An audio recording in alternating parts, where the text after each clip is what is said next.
Hello and welcome. This is video number 6 in a 13-part series about World War II. And in today's video, we're going to take a look at some of the decisions made by Japan that would ultimately bring the United States into World War II. Let's get started. So connecting back with something that we've talked about before, which was Japanese expansion in the 1930s. One of the areas of focus for Japan was getting into China. One of the challenges that Japan faced is that they weren't able to easily take China, that it was a constant fight for them. And one of the things they had hoped to get out of taking control of China was access to resources. And because they had this continued fight going, that was putting a strain on Japan having all the things that the people needed back home. So they began to look elsewhere at other areas that they could potentially take over to gain access to some of these resources that they had been seeking for some time at this point. And so where we pick up with things would be getting into the fall of 1940 with China posing challenges. Southeastern Asia became an area of focus. Terminology that would be used at this point would be French Indochina. That gets into the area of the world where Vietnam is located, Cambodia, Laos. And one of the things that was particularly concerning for the United States is knowing that Japan was looking to that part of the world to try to expand, was going to bring it potentially into conflict with areas of American interest. The Philippines was an area, Guam, Wake Island. Those were some areas in the Pacific Ocean region that we had influence and we had assets. And so we were very concerned about that. We were also concerned about countries that we were friendly with also running into trouble with some of these areas that Japan was looking to expand.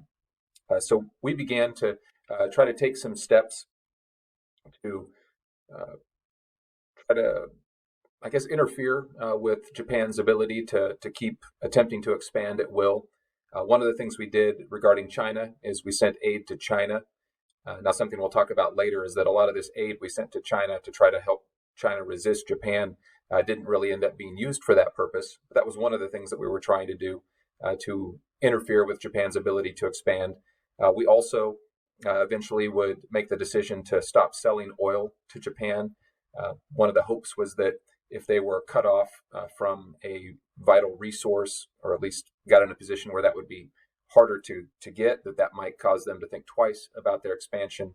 Unfortunately, the efforts that we engaged in that were not war-related efforts, but something other than war, didn't seem to slow Japan down. And so Japan would continue to act aggressively and continue to look in directions or head in directions that potentially brought them in direct conflict with United States interests.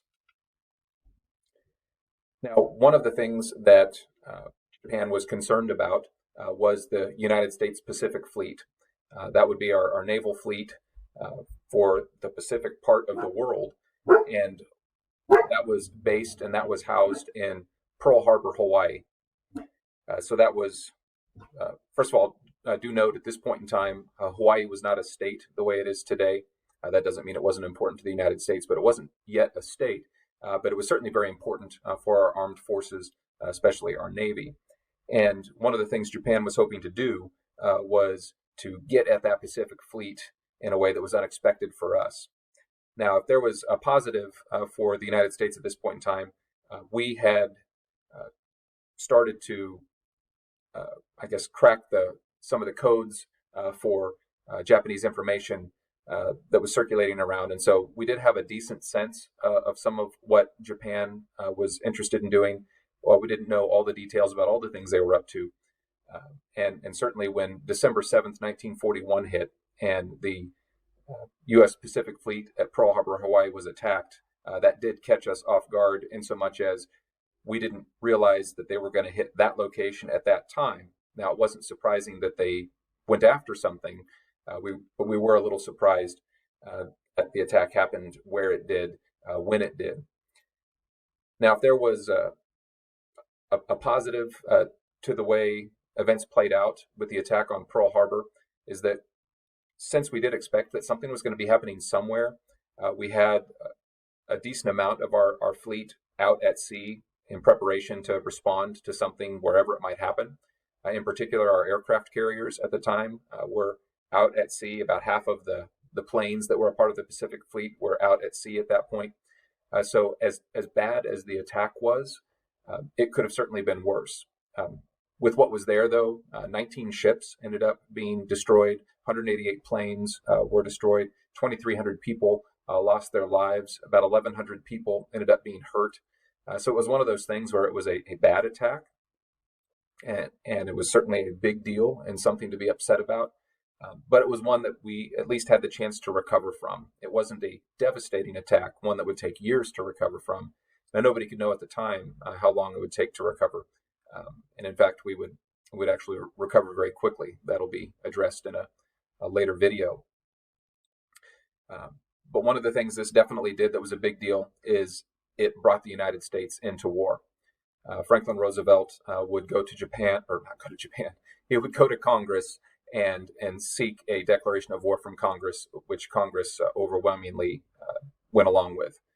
Now, something that you would have learned about yesterday was that getting into late 1941, we were still not in a declared war, but we were definitely beginning to act like we were.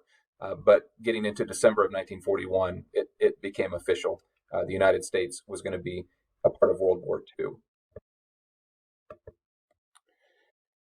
Well, I hope that helps you to have a more thorough understanding of the events that would ultimately lead to the United States choosing to be a part of World War II.